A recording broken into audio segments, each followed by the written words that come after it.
कहीं ना कहीं हमें एक थेरेपिस्ट की ज़रूरत पड़ती है। वो थेरेपिस्ट किसी भी शक्ल में हो सकता है। वो थेरेपिस्ट आपके पेरेंट्स हो सकते हैं, आपके सिबलिंग्स हो सकते हैं, आपके स्पाउस हो सकते हैं, आपके फ्रेंड्स हो सकते हैं।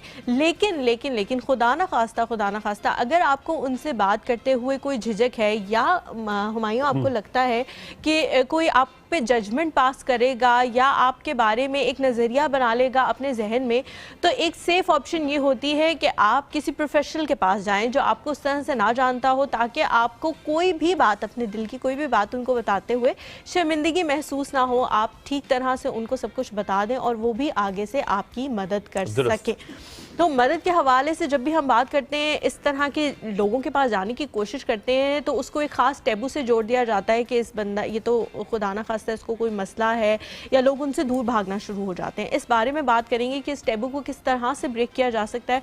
हमारे साथ जो शख्सियत मौजूद है इस हवाले से बहुत अरसे से काम कर रही हैं, रिसर्चर हैं, उन्होंने अपनी एक ऑर्गेनाइजेशन बनाई हुई है जो मेंटल हेल्थ अवेयरनेस के हवाले से काम कर रही है। हमारे साथ मौजूद है सोबिया खतीब। अस्सलाम वालेकुम, कैसी हैं? वालेकुम अस्सलाम, अल्हम्दुलिल्लाह। Good morning. कैसी सुबह गुजरी आज आपकी? आप तो पहले ये बताएं। सुबह जब एक और सुबह का वो हो एक्साइटमेंट, तो डेफिनेटली बहुत एक्साइटेड थी अच्छी हो जाती to be have on the show, because हम मेंटल हेल्थ पे बात करने वाले हैं। तो वो सिर्फ और सिर्फ ये है कि मेरा प्रोफेशन नहीं है, इट्स माय पैशन। अच्छा, सोबिया यहीं से शुरुआत करते हैं। क्या सुबह सवेरे उठना क्या इससे फ़र्क पड़ता है? जल्दी रात को सोना, क्या टाइम पर खाना, क्या इसके भी असरात मेंटल हेल्थ पर होते हैं? क्या इससे भी मूड स्विंग्स होते हैं? क्या इससे भी फ़र्क पड़ता है? खा क्या रहे हैं, सो कब रहे हैं? 100%। देखिए, आपका पूरा को पूरा बायोलॉजिकल सिस्टम जो कनेक्टेड है आपकी साइकोलॉजिकल हेल्थ के साथ है। जितना ये नेचर का निज़ाम है वो कनेक्टेड किया गया है। कहा जाता है कि जो डीप स्लीप होती है आपकी 8 बजे से लेकर 1 बजे तक होती है। रात 8 बजे से लेकर 1 बजे तक जो डीप स्लीप ली जाती है, सोती है 1 बजे के बाद है। इसीलिए हमारे माशरे के अंदर या जितनी मॉडर्न कम्युनिटी है, आप देखें सबसे ज़्यादा जो नफ्सियाती मसाइल हैं उस कम्युनिटी के अंदर बढ़ रहे हैं, क्योंकि हमारी जो सोने का, क्योंकि पहला सवाल आपका था कि रात की नींद का कनेक्शन जो है वो डायरेक्टली कनेक्टेड बायो सर्काडियम रिदम को कहा जाता है, वो डायरेक्टली कनेक्टेड होता है आपकी न्यूरोट्रांसमीटर की एक्टिविटीज़ के साथ। जिन सारे न्यूरोट्रांसमीटर की एक्टिविटीज़ की बेस पे आपके सोचों के निज़ाम की जो पूरी तमहील होती है, जैसे डिटॉक्सिफिकेशन आप कहते हो, तो जब आप सोते प्रॉपरली या सुकून से या वो टाइम पीरियड के साथ नहीं है, तो डेफिनेटली आपकी जो सुबह होती है वो चिड़चिड़ेपन के साथ होती है, थकावट के साथ होती है। ज़्यादातर लोग कहते हैं कि यार मैं इतनी देर सो चुका हूँ, दिन में मैंने 8 घंटे ले लिए, 10 घंटे ले लिए, लेकिन उसके बाद भी वो लोग फ्रेशनेस की फीलिंग नहीं करते। सुबह का जो आगाज़ होता है, इसीलिए देखें, not only being a Muslim community, it's a natural effect कि आप सुबह सवेरे जो भी उठता है वो बेसिकली अपनी सक्सेस को जल्दी पा लेता है और वो अचीवर होता है, क्योंकि उसने जो टाइम पीरियड और बॉडी आज तक हमने कामयाब लोग देखे सोबिया, उनकी ये रूटीन, ये उनमें चीज़ कॉमन है कि वो सुबह सवेरे उठते हैं, लेकिन साथ ही ऐड करती जाए। यूरोपियन कंट्रीज की तो लोग बड़ी जल्दी सो जाते हैं, मार्केट्स वहाँ 6 बजे बंद हो जाती हैं, 7 बजे होते हैं, लेकिन डिप्रेशन और मेंटल जो हेल्थ के प्रॉब्लम्स है वहाँ ज़्यादा है। लेकिन पता है सबसे इम्पोर्टेंट टेम्परेचर और नेचर का वहाँ पे है ना। हमारे यहाँ जो अगर फर्ज किया उसके इन्वायरमेंटल चेंजेस, मेरे ख्याल से कल का प्रोग्राम डेफिनेटली, क्योंकि वो कहते हैं ना और के साथ एक ताल्लुक डिफरेंट है। सबसे इम्पोर्टेंट जो चीज़ है ना क्लाइमेट चेंज, और वहाँ पे जो क्लाइमेट है, जिसे हमेशा कहा जाता है कि अमेरिकन स्टडीज़ के हवाले से कि हर 3 में से 1 पर्सन किसी न किसी डिप्रेशन या मायूसी के शिकार, तो वो उसके न्यूरोट्रांसमीटर की एक्टिविटी इन्वायरमेंट के साथ अटैच्ड होने की वजह से और सर्कमस्टांसेस और डेफिनेटली लाइफस्टाइल चेंजेस वो वहाँ पे हैं। और एक और चीज़ यहाँ पे मैं ऐड करती चलूँ, जो रिलेशनशिप का कनेक्शन है ना, जो मॉडर्न कम्युनिटी जो बाहर का आप कोड कर रहे हैं उसके साथ ये है डायरेक्ट कनेक्शन जो रिलेशनशिप का ना, दैट इज ऑलरेडी डिटोरिएटेड। ये बात है। अच्छा सोबिया, बाहर के हवाले से तो बहुत ज़्यादा रिसर्चेस और सब चीज़ें मौजूद हैं। मैं चाहती हूँ आज हम पाकिस्तान के बारे में बात करें, क्योंकि पाकिस्तान में ये मसले मसाइल बढ़ते जा रहे हैं जो पहले नहीं थे। एक चीज़ जो बहुत कॉमनली ऑब्जर्व की जाती है कि जब कोई बंदा उठ के कहता है कि मुझे ये मसला हो रहा है, मुझे एंजाइटी हो रही है, मुझे डिप्रेशन हो रहा है, अक्सर जो बातों से सुनने को मिलती है, ना शुक्र है, शुक्र नहीं करता अल्लाह मियाँ का। लोग डिफरेंट कमेंट्स पास करना शुरू कर देते हैं और घर से ही जो कॉमनली एक कमेंट आता है वो ये है कि इनको ये मसला है कि इन्हें कोई मसला ही नहीं है ज़िंदगी में। इन्हें अगर 4 मसले होते, रोज़गार का मसला होता, सेल्फ मेड इन्हें बनना पड़ता, इन्हें अपनी फैमिली के लिए जद्दोजहद करनी पड़ती, तो इन फालतू चीज़ों के लिए इनके पास टाइम ना होता। देखो मिसकंसेप्शन जो है ना, मिसकंसेप्शन और स्टिग्मा जो अटैच्ड है इस बीमारी के साथ या इन अलामात के साथ, और अवेयरनेस ना होना, क्योंकि आगाही जो है ना पहली सीढ़ी होती है किसी भी मर्ज़ को पहचानने की। लेकिन हमारे यहाँ जो आगाही का इशू है, या जिसे कहें कि सबसे ज़्यादा मिसकंसेप्शन और स्टिग्मा अवेलेबल है, और स्पेशली रिलीजियस मिसकंसेप्शन जो ज़्यादा से ज़्यादा, क्योंकि कहते हैं ना कि दीन के साथ कनेक्ट करके कहेंगे तो ज़्यादा मजबूती आती है, जान आती है उसमें। तो वो जो ग्रेटिट्यूड की फीलिंग्स के साथ अगर हम कहते भी हैं ये सारी चीज़ें, वो कंसेप्टिवली या जिसे कहें कि बिल्कुल अंडरस्टैंडिंग लेवल पे नहीं जा रहे होते, अंडरस्टैंड नहीं कर पा रहे होते, अपनी अंडरस्टैंडिंग को बस उस पर थोप रहे होते हैं। अब जैसे एक पेशेंट है, वो कहता है कि यार मेरे अंदर मुसलसल इस्तराबियत रहती है, मुसलसल मायूसी रहती है, अगर 2 हफ्ते से ज़्यादा रह रही है तो मीन्स के मर्ज़ के अंदर जा रहा है वो। लेकिन क्योंकि घर वाले जो इस आगाही से नहीं आगा, जिनको पता नहीं है कि मेंटल हेल्थ की स्टेट हो सकती है, तो वो क्या कहेंगे, तुम तो बिल्कुल नाशुक्री का इजहार कर रहे हो, तुम्हें तो मतलब कुरान पढ़ना चाहिए। डेफिनेटली कुरान में इस लिहाज से बिल्कुल हीलिंग है, बट अगर मर्ज में है तो वो कुरान से जुड़ेगा और पढ़ेगा नहीं, और वो मज़ीद ऐसी नेगेटिव थॉट्स कुरान के साथ लिंक कर देगा जो लेटर ऑन उसके लिए और माशरे के लिए वो अच्छा नहीं होगा, बेहतर तरीके से वो परफॉर्म नहीं कर सकेगा। इसीलिए रिलीजियस जो हम स्पिरिचुअल, मैं बिल्कुल अपने पेशेंट के साथ स्पिरिचुअल कॉन्सेप्ट ज़रूर, ये रूहानी ताल्लुक है, रूहानी ताल्लुक ज़रूर क्रिएट करना पड़ता है हमारे माशरे के अंदर। पाकिस्तानी कॉन्टेक्स्ट में आप बात करें तो हम जब तक रूहानियत का कॉन्सेप्ट क्रिएट नहीं करते पेशेंट के माइंड में, पेशेंट की रिकवरी या पेशेंट की जो प्रिवेंशन प्लान है उस तक नहीं जा सक रहे होते, क्योंकि ये कनेक्ट। लेकिन क्योंकि अगर ले पर्सन जो नहीं जानता या जो इतना आगा नहीं है वो कनेक्ट करता है या वो बात करता है, तो वो मिसकंसेप्शन बेस कर देता है, वो डायरेक्ट बात कर देता है। जो हिस्ट्री होती है ना, जैसे हम लोग बेसिकली मायने नफ्सियात जो हिस्ट्री लेता है, वो हिस्ट्री तकरीबन 1 घंटे की 2 घंटे की हिस्ट्री होती है, क्योंकि हर पर्सन एक इंडिविजुअलिटी रखता है, उसकी अपनी शख्सियत होती है, उसके अंदर उसके अपने एक्सपीरियंसेस होते हैं। लेकिन क्योंकि जनरल कम्युनिटी या जनरल लोग इसको स्टिग्मेटाइज इतना कर देते हैं, लोग छुपाना शुरू कर देते हैं, लोग बात नहीं करते, या उसको कहते हैं कि यार ये अगर मैंने किसी के सामने एक्सप्रेस किया तो मेरे लिए आज मसला बन जाएगा, या मुझे लोग नौकरी नहीं देंगे, रिश्ता नहीं देंगे। बहुत से हमारे अलमिया हैं ना। हाँ, पाकिस्तान के कॉन्टेक्स्ट में अभी भी जो अदाद-ओ-शुमार के हवाले से बात की जाए तो 50 बिलियन अभी तक कम्युनिटी का, ये 2010 में बेसिकली WHO ने एक रिसर्च शाया की थी, जिसके अंदर उन्होंने मेंशन किया था कि तकरीबन 50 मिलियन के लोग जो हैं पाकिस्तान के अंदर किसी न किसी नफ्सियाती अमराज में शिकार हैं। दुनिया की स्टडीज़ ये कहती है कि 15 से 29 एज के दौरान में जो भी टाइम पीरियड लोगों का है, उसमें हर 40 सेकेंड में कहीं ना कहीं डेथ हो रही है मायूसी के मर्ज की वजह से। हर 40 सेकंड के बाद एक डेथ हो रही है, 15 से 29 वर्ल्ड वाइड। तो देखें ये बैकग्राउंड पे अगर सुसाइड है तो सुसाइड के बैकग्राउंड पे अगर आप देखें वो स्ट्रेस से शुरू होता है, स्ट्रेस एंजाइटी डिप्रेशन पे जाता है, डिप्रेशन से आगे बहुत लीडिंग सुसाइडल अटेम्प्ट्स तक जाता है, सुसाइडल थॉट्स और फिर सुसाइडल अटेम्प्ट्स तक चला गया। तो अभी हमारे पाकिस्तान के अंदर भी जो जिस शरह की बात की जाए, क्योंकि हम रिसर्च जब कंडक्ट करते हैं तो उसमें जो खुदकुशी के ख्यालात हैं, अभी जो मिनिस्ट्री ने हेल्पलाइन शुरू की है, आई डोंट नो यहाँ पे अनाउंस करना बेहतर है कि नहीं, उस हेल्पलाइन में 1166 जो है उसमें हमारे पास, क्योंकि मुझे डायरेक्टली कश्मीर का सारा एरिया दिया गया, तो उसमें ये है कि अगर मुझे 10 कॉल्स रिसीव होती हैं तो 10 में से 7 कॉल्स ऐसी होती हैं जो कहती हैं हमें खुदकुशी के ख्यालात आ रहे हैं, मेरा ब्रेकअप हो गया है, मेरी क्लास नहीं हो रही।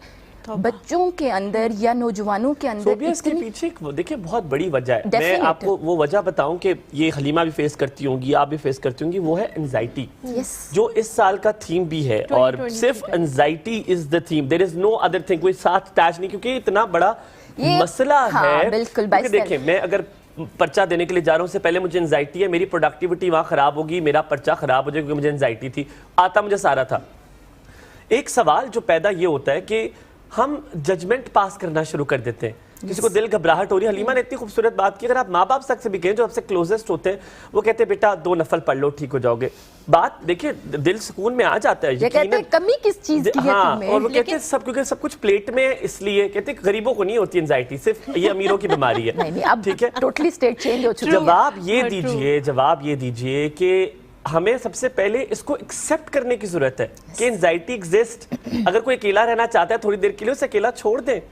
وہ بیمار نہیں ہے, وہ پاگل نہیں ہے, اسے تھوڑی دیر اکیلا رہنا ہے. اگر کوئی انسان ہے اسے لوگوں کے ساتھ بیٹھ کر ہنستا مسکرانا ہے, بہت انرجیٹک ہے, وہ آتا ہے تو ولولہ مچا دیتا ہے, وہ پاگل نہیں ہے, وہ انرجیٹک بندہ ہے.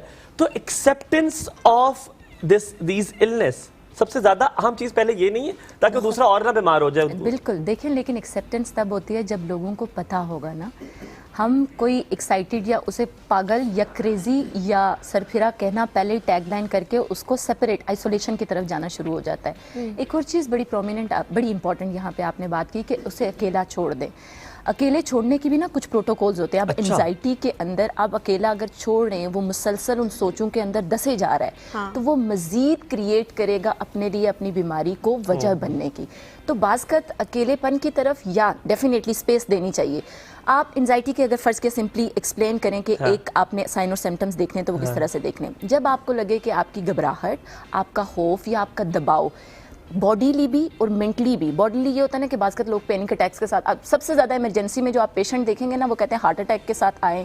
وہ سٹارٹنگ میں اگر ان کی ہسٹری لکھ جاتی ہے تو کچھ نہ کچھ انزائٹی ان کو پینک فیل ہو اٹیکس آتا رہی ہے. تھی. اور اسپیشلی اسٹیج پیریڈ میں جو جوان بچیاں اور بچے ہوتے ہیں ان کو پینک اٹیکس کے ساتھ ہاسپٹل جا کے کارڈک وارڈ میں ہی ایمرجنسی میں دکھایا جاتا ہے کیونکہ دل کا اٹیک. وہ پینک اٹیکس کے ساتھ ہوتے ہیں. بیک اینڈ پہ کوئی نہ کوئی گھبراہٹ چل رہی ہوتی ہے, کوئی نہ کوئی ایسا خوف چل رہا ہوتا ہے, کوئی نہ کوئی ایسی تشویش کی چیز چل رہی ہوتی ہے جو انہیں اگر 6 مہینے تک لگے آپ کے کہ آپ روزمرہ کے کام سے کٹ چکے ہیں, گھبراہٹ اس قدر ہو چکی ہے کہ آپ کسی چیز کو پرولونگ, یس یہ ڈائگنوزڈ ہے. جیسے کہتے ہیں نا کہ کرائٹیریا ہوتا ہے جس کے اکارڈنگ آپ کسی کو لیبل کر سکتے ہیں. ایک تھراپسٹ جو ہے یا سائیکالوجسٹ یا سائیکیٹرسٹ لیبل کرتا ہے.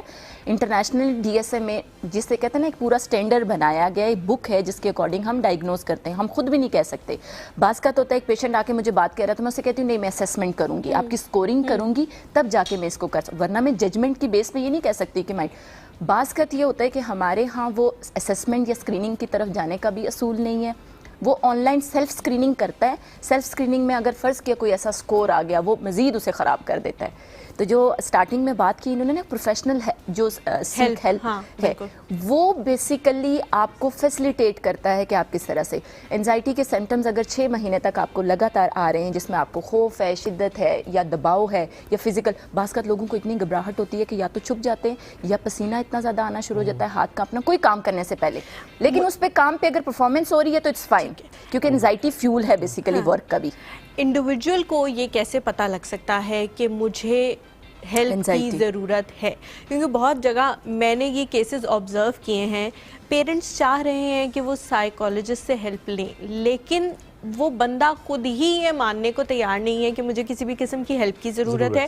یا اگر سبلنگز یا پیرنٹس اس کو یہ گائیڈ کر رہے ہیں کہ آپ پلیز ہمارے ساتھ چلیں یا ہم آپ کو لے کے جاتے ہیں, تو وہ آگے سے ریٹیلیشن میں جا رہے ہیں. وہ کہہ رہے ہیں آپ لوگ میرے سے پیچھا چھڑانا چاہ رہے ہیں, آپ لوگوں کو میرے ساتھ اب زندگی میں ایک مسئلہ کیا ہو گیا, یا میں نے آپ کو لگتا ہے میں پاگل ہوں. آپ لوگ ہم سوسائٹی کی تو بات کر رہے ہیں, ہم پیرنٹس کی بھی بات کر رہے ہیں کہ ان کو یہ نہیں کرنا چاہیے, لیکن انسان اپنے ساتھ جو ظلم کر رہا ہے اس کو یہ کیسے پتہ لگے گا کہ یہ میں اپنے ساتھ ظلم کر رہا ہوں اور خدا رہا میں نے یہ اپنے ساتھ نہیں کرنا, اگر میں کسی کی ہیلپ لے لوں تو اس میں کوئی بری بات نہیں ہے. جو سوسائٹی کی ہیلتھ پریکٹسز ہوتی ہیں نا وہ بہت میٹر کرتی ہیں. جیسے ہمارے پاس ڈائبٹیز ہے, ہائپر ٹینشن ہے, کارڈک ایشوز ہیں. ان ایشوز کے اندر لوگ جائیں گے, دوائیاں لیں گے اور دوائیاں آ کے وارڈروب میں رکھ دیں گے اور کھائیں گے نہیں, پریکٹسز کی طرف نہیں جاتی, نان کمپلائنس جن کو کہتے ہیں. ہمارے معاشرے کے اندر جو ہیلتھ سیکنگ بیہیویئر ہے وہ کسی بھی لیول پہ, چاہے وہ میڈیکل ایشو ہے یا سیکٹرک ایشو ہے, دونوں لیول پہ ہم کہتے ہیں کہ کچھ رینجز میں 10 to 15% جا رہا ہے. ابھی ہم نے ریسنٹلی ایک اسٹڈی کی اور اسٹڈی میں 3 ڈیلیز کو پڑھا اور ہم نے کہا کہ کون سی زیادہ میجر چینجز, اور لوگوں کی جو اپنی انسائٹ ہوتی ہے, آج کل کا جو ایج گروپ ہے جو پڑھا لکھا طبقہ ہے وہ سمجھ جاتا ہے, جان جاتا ہے, لیکن فائنینشیل ایشوز کی وجہ سے ہیلپ نہیں لے سک رہا ہوتا. دوسرا جو اپنی انسائٹ ڈیولپ کرنا ہے نا, اس پرسن کے لیے امپورٹنٹ یہ چیز ہوتی ہے کہ آپ اسے جب بار بار پروب کرتے ہیں نا, بار بار ٹونٹ کرتے ہیں, بار بار اس کے سمپٹمز پہ بات کرتے ہیں, اس کے سلیوشنز پہ بات نہیں کرتے, اسے کہتے ہیں کہ تم جاؤ, لیکن گھر پہ یہ کر رہے ہوتے ہیں کہ جب وہ اس طرح کا بیہیویئر کر رہا ہوتا تو اسے ایکسیپٹ, جیسے سر نے کہا ایکسیپٹنس والی بات پہ نہیں لے کے آ رہے ہوتے. تو دیکھو فیملی کا جو بیہیویئر ہوتا ہے نا وہ ایکسیپٹنس سے لے کر فارگیونیس سے لے کر ایٹیٹیوڈ بلڈنگ یا چینجز پہ بہت زیادہ ڈیپینڈ کرتا ہے. تب آپ کا پیشنٹ, ابھی ریسنٹلی ایک جسے کہتے ہیں زیادہ تر ہیلوسینیشن کے ساتھ پیشنٹ ہمارے پاس آتے ہیں, جب تو اس پیشنٹ کو کہنا تھا وہ پیرانویا جب شروع ہو جاتا ہے نا, کہتا ہے کہ کوئی خوف سے مجھے ڈیل کر رہا ہے, کسی غیبی قوت ہے میرے پاس. سو اس فیملی کو, اور بیسیکلی ٹرائبل ایریا سے اس پیشنٹ نے آنا تھا, اب زبردستی کر کے پیشنٹ کو کسی طرح سے کیج کر کے لے کے آ کے فرسٹ ٹریٹمنٹ کسی جب آپ کو لگے کہ پیشنٹ آپ کے بالکل اختیار میں نہیں ہے اور وہ ایسی زندگی کی ڈیٹیچمنٹ میں جا چکا ہے جہاں صرف نقصان ہو رہا ہے, تو آپ زبردستی کر سکتے ہیں. لا بھی یہ کہتا ہے 72 آورس تک, پاکستان کی ڈاکیومنٹڈ لا, کیونکہ ہم لا کو بھی تھوڑا سا اپنی لیول پہ ایجوکیٹ کرتے ہیں لوگوں کو, تو 72 آورس تک ایک سائیکیٹرسٹ آپ کو زبردستی اپنے ٹریٹمنٹ کے انڈر آبزرویشن رکھ سکتا ہے, کیونکہ اور فیملی تو ڈیفینیٹلی, اس کا مطلب ہے اگر آپ نہیں چاہ رہے اور آپ کو ضرورت ہے تو ہمارا لا یہ کہتا ہے, لیکن ہمیں لا کے بارے میں تو نہیں پتا نا. لا یہ کہہ رہا ہے کہ 72 آورز مطلب تقریباً 1.5 دن ایک بندہ آپ کو آبزرو کر سکتا ہے کہ آپ ٹھیک بھی ہیں یا نہیں. بالکل. اچھا صوبیہ, جیسے ابھی ہم بات کر رہے ہیں تو میرا خیال ہے ایک بڑا امپورٹنٹ ایشو اب اس کی طرف اس کو ٹچ کر لیتے ہیں, ٹاکسک ریلیشن شپس, جس سے مینٹل ہیلتھ کی جو مجھے لگتا ہے ہاں دھجیاں اڑی ہوئی ہے, کیونکہ اس ٹاکسک ریلیشن میاں بیوی آپس میں لڑ رہے ہیں, اگر کوئی کانفلکٹ ہے, کوئی بات سمجھ نہیں آ رہی ہے,